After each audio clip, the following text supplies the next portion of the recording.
Welcome to Rock Solid, the Round Rock Business Leaders podcast. Join your host, Bryan Eisenberg, as he explores the journeys of entrepreneurs and companies across Round Rock, Texas.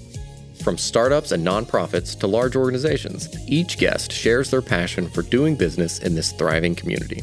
Let's dive in. Hey, this is Brent Pierce, producer of Rock Solid. Today's episode is a little bit unique. Coming up on April 12th, we have the Children's Business Fair here in Round Rock. So we thought it would be a cool idea to bring on some of those kids who are presenting at the Children's Business Fair. So on today's episode, Bryan's having conversations with 4 of the kids who are presenting at the Business Fair. The Business Fair takes place Saturday, April 12th, so make sure you check that out. Hi, everybody. It's Bryan Eisenberg. Welcome to Rock Solid. And we've got a very special episode today. We're going to introduce a bunch of different guests. So this is not a one-on-one. So for the first time, we're not going to have just one person engaging with me. But I'm going to have them introduce themselves and tell us a little bit about their entrepreneurial journey to begin with. So tell us who you are, your age, and a little bit about you as an entrepreneur. I'm Grace. I'm 11, almost 12, and I have been in the business fair for a couple years now, and I think that it has taught me a lot about entrepreneur, especially since my mom owns a business, and I think that she really helps me in my entrepreneur life. Awesome. Hi, my name is Linnae. I am 11, about to turn 12, and I have been doing the business fair for a while as well. Longer than Grace, and entrepreneurship has really helped me, and I believe that it's really helpful for a lot of people. Yeah. Let's start with you. Let's start with a little bit of your journey, because you said you've done this, the children's business fair several times. Mm-hmm. Can you think back to your first time? What was your business idea there, and how did it evolve over time? I believe my first business idea was Linnae's rocks. I was selling rocks like I took from like my grandparents' house or something that I found, and some art I had made. It wasn't very good art. I've definitely improved since, but I was selling that. I didn't do really good at sales, that good, but I still made some money and some profit, and things I learned from that usually like. Think about, like, are the customers going to like this product? Are they going to be engaged? Or is this just kind of like your own little interest that, like, you don't think any other people are really going to be interested that much in? Awesome. How about yourself? I mostly agree with what Linnae said. But my first business fair, actually my first couple business fairs, were donuts. I made lots of donuts. That was, like, my favorite thing, and actually, all of my years I've been making donuts. My first year I made donuts, and I made a lot, and I sold a lot. I actually sold out of one of my flavors of donuts, which was really good. I made a huge profit. Then my second year, same thing. And then my third year, I did lemonade and donuts with Linnae. Now, you told us earlier that you made a mistake in naming your business. And what was the lesson you learned from that?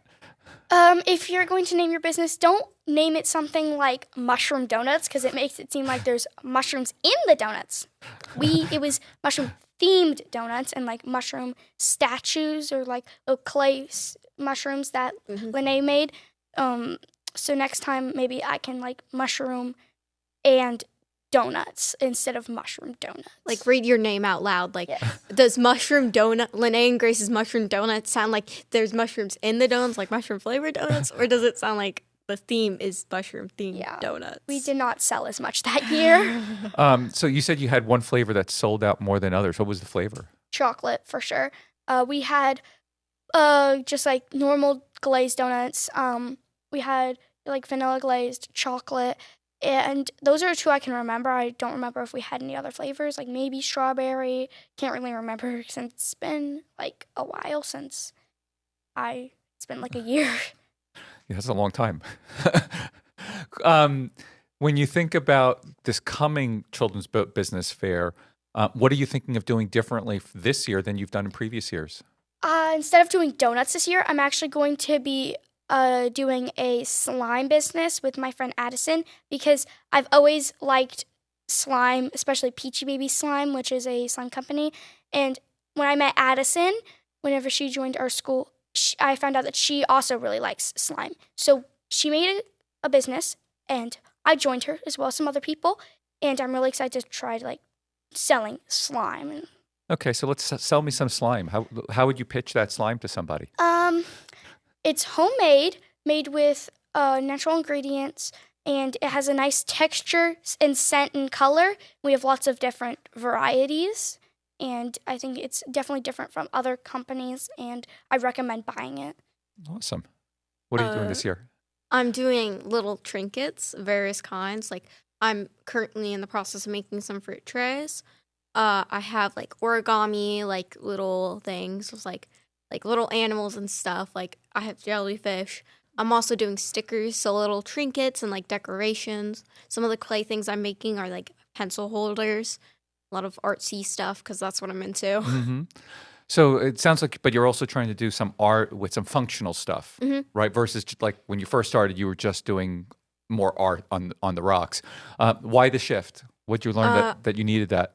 People don't really like collecting rocks. It's definitely like a little like really young interest where you see like rocks on the ground and you're like, ooh, I'll pick that up. That's shiny, kind of thing. So it definitely helps to like think about like, oh, will the customers actually buy this? Like I said before.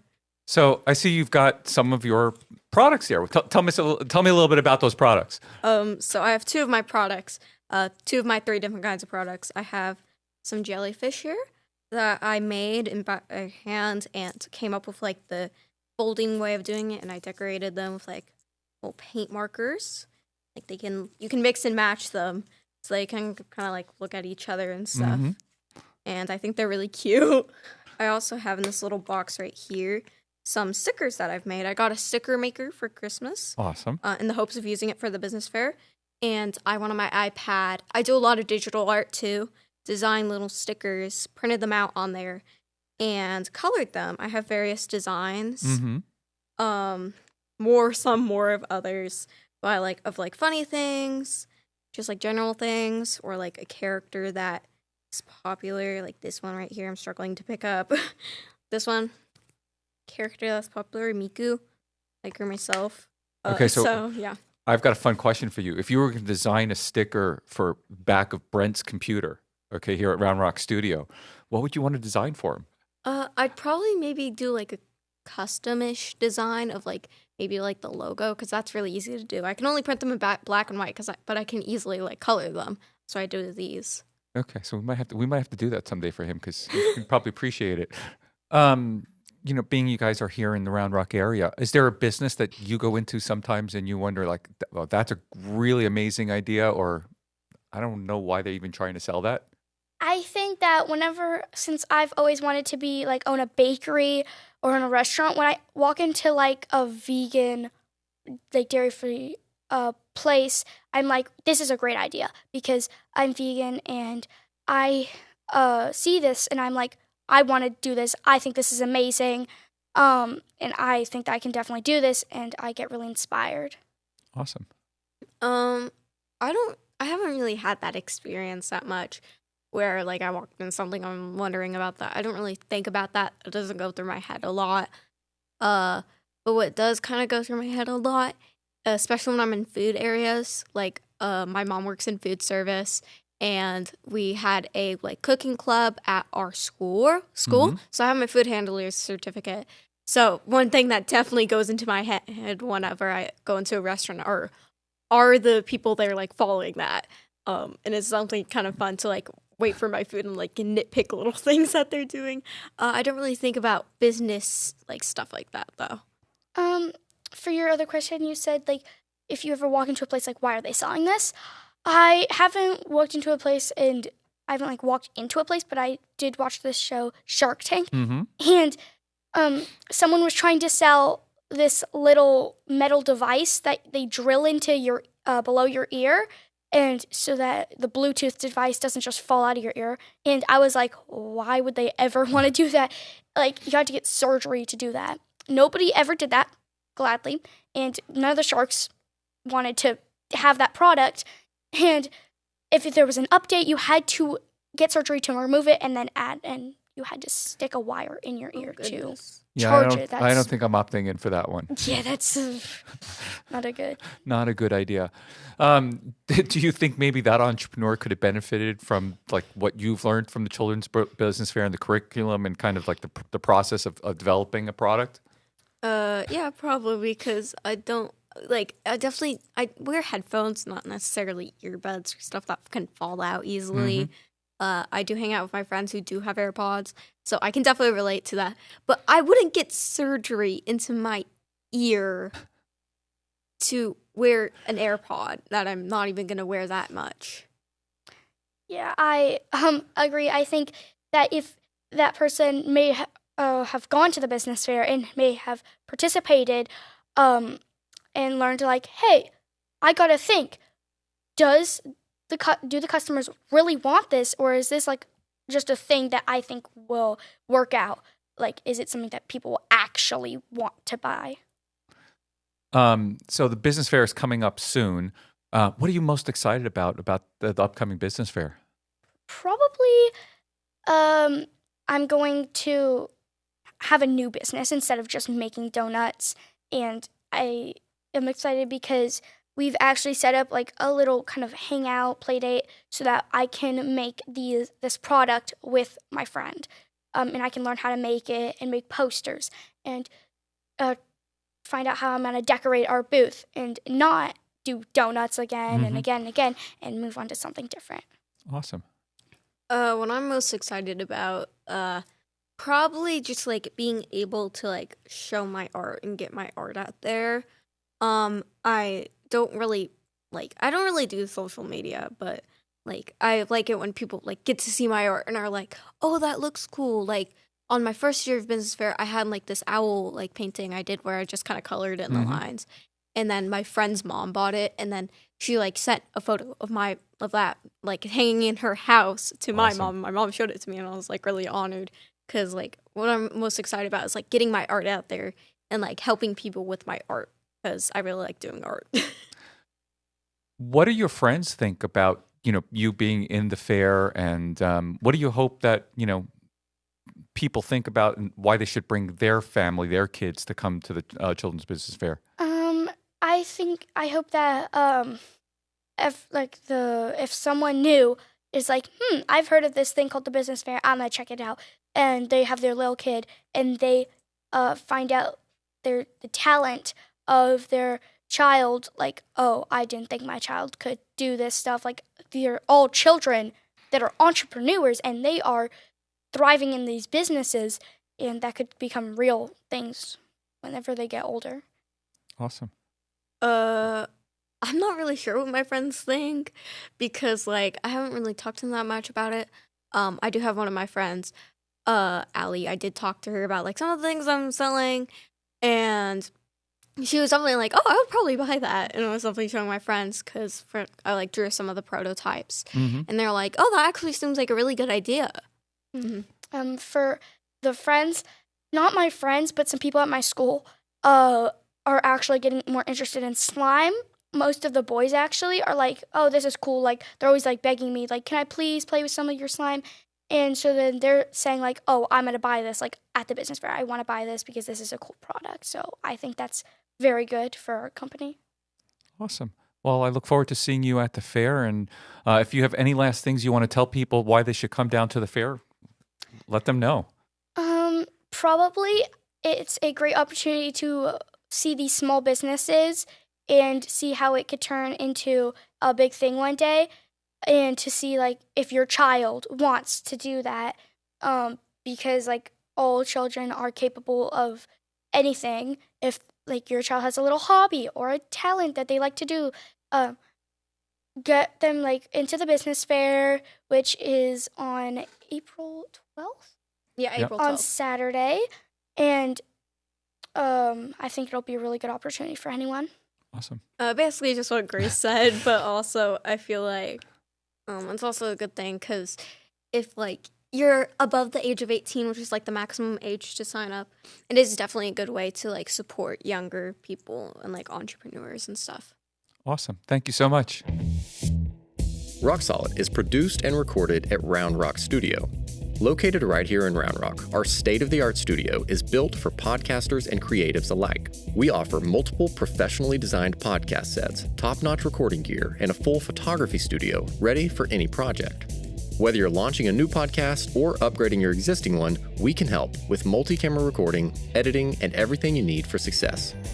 Record with us at Round Rock Studio, your local podcasting partner. Hi, everybody. It's Bryan Eisenberg, and I'm back again.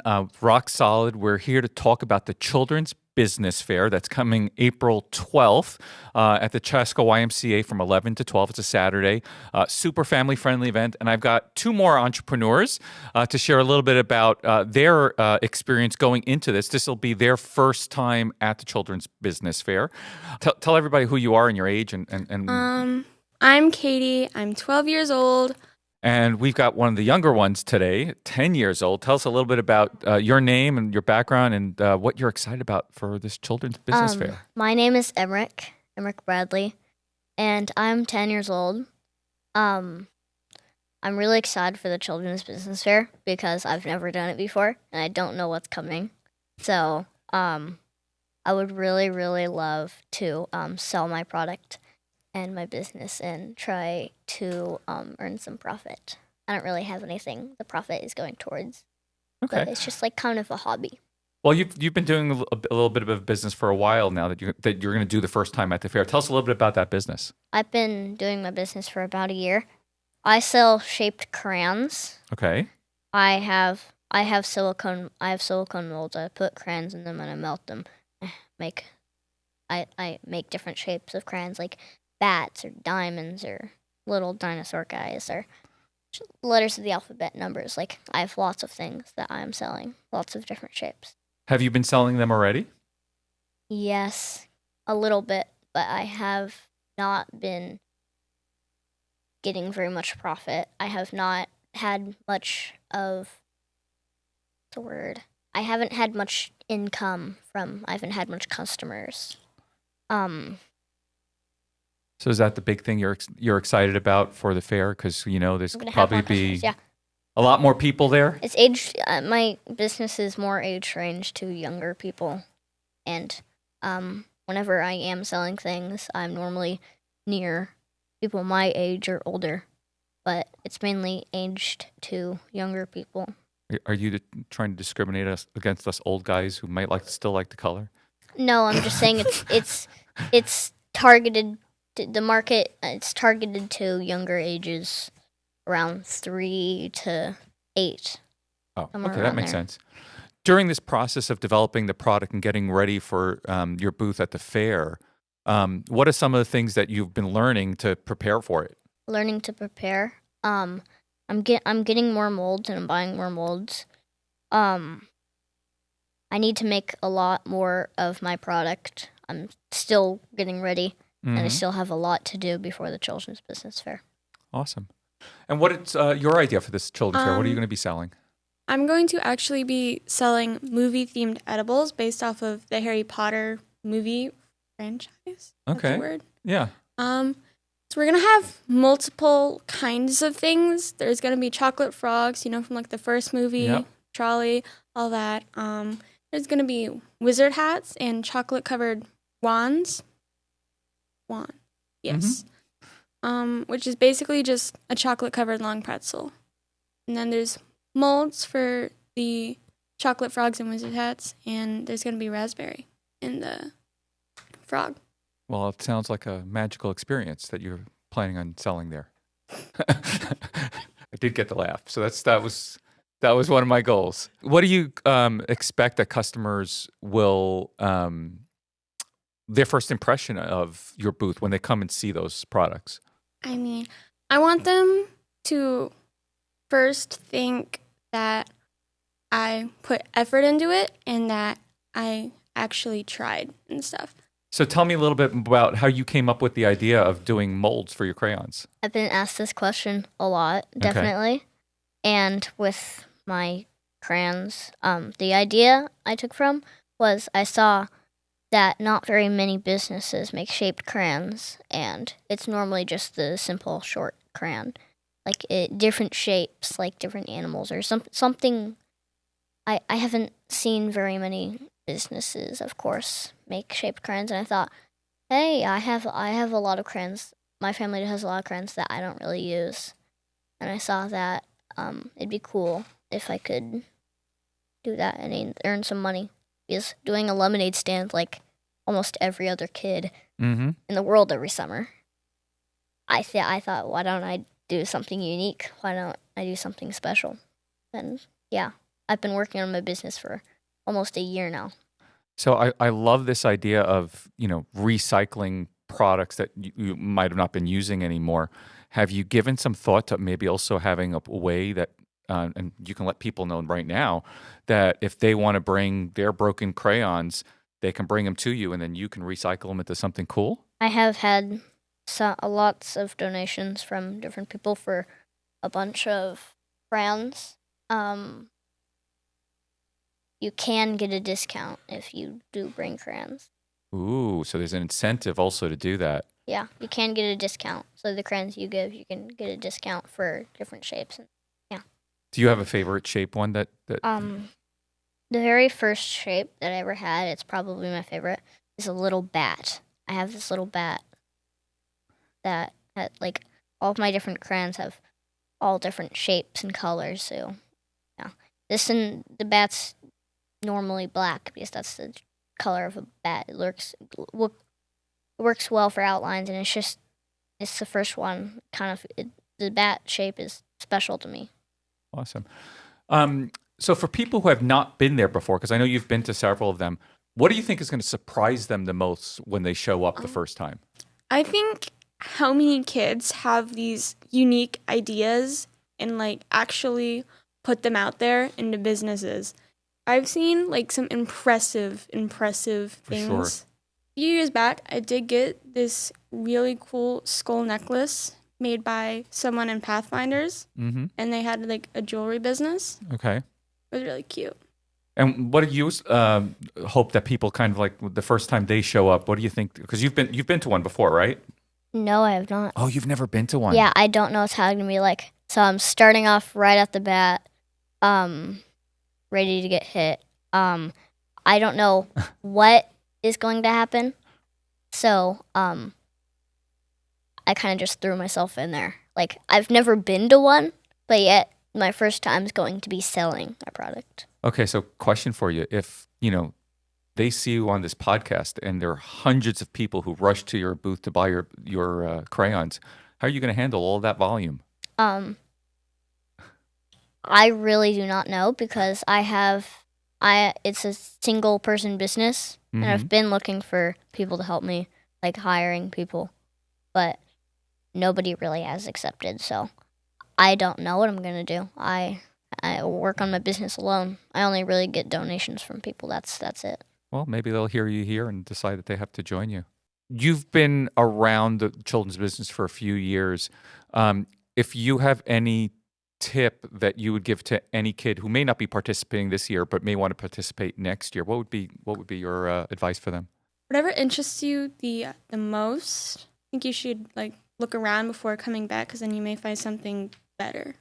Okay, so scope it out before you make any decisions. Awesome. Thank you so much, and we look forward to seeing you at the Children's Business Fair.